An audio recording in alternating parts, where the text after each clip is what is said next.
Hi అండి, అందరికీ నమస్కారం. వాలంటీర్లకు గుడ్ న్యూస్ చెప్పిన చంద్రబాబు, వాలంటీర్ల జీతం 10,000. ఇందుకు సంబంధించిన పూర్తి వివరాలు అనేవి ఈ వీడియోలో తెలుసుకుందాం. వీడియో మాత్రం ఎక్కడా స్కిప్ చేయకుండా పూర్తి వరకు చూడండి. అప్పుడే మనకు పూర్తి సమాచారం అనేది అర్థమవుతుంది. ఇక ముఖ్యంగా వీడియోస్ లైక్ చేయండి, అలాగే ఛానల్ని సబ్స్క్రైబ్ చేసుకోండి. ఇక లేట్ చేయకుండా వీడియోలోకి వెళ్ళిపోదాం. వాలంటీర్ల ఉద్యోగాన్ని నిర్దిష్ట కాలానికి పరిమితం చేయాలన్న ప్రతిపాదనపై ప్రభుత్వ వర్గాలు కసరత్తు చేస్తున్నాయి. ఈ వ్యవస్థలో ఎటువంటి మార్పులు చేర్పులు చేయాలన్న అంశంపై కీలక ప్రతిపాదనలను కూటమి ప్రభుత్వం పరిశీలిస్తుంది. వాలంటీర్ల కొనసాగింపుపై సానుకూలత ఉన్న వారి పనితీరులో అనేక మార్పులు తేవాలన్న అభిప్రాయం వ్యక్తమవుతోంది.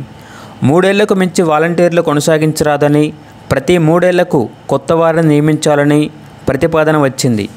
ఈ కాలంలోనే ఏదో ఒక వృత్తిపరమైన శిక్షణ ఇచ్చి ఇతర ఉద్యోగాలు సంపాదించుకునే మార్గం చూపించాలని అందులో సూచించారు.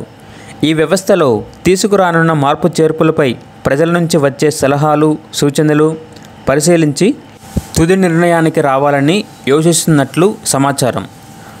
వాలంటీర్ల పేరు మార్చి గ్రామ సేవక్, వార్డు సేవకులుగా మార్చాలి. ఇకపై వారిని స్థానిక సంస్థల పరిధిలోకి తీసుకువచ్చి ఆ పనులు అప్పగించాలి. పథకాల కింద లబ్ధిదారులకు చేసే డబ్బు పంపిణీలో వాలంటీర్లకు సంబంధం లేకుండా చేయాలి.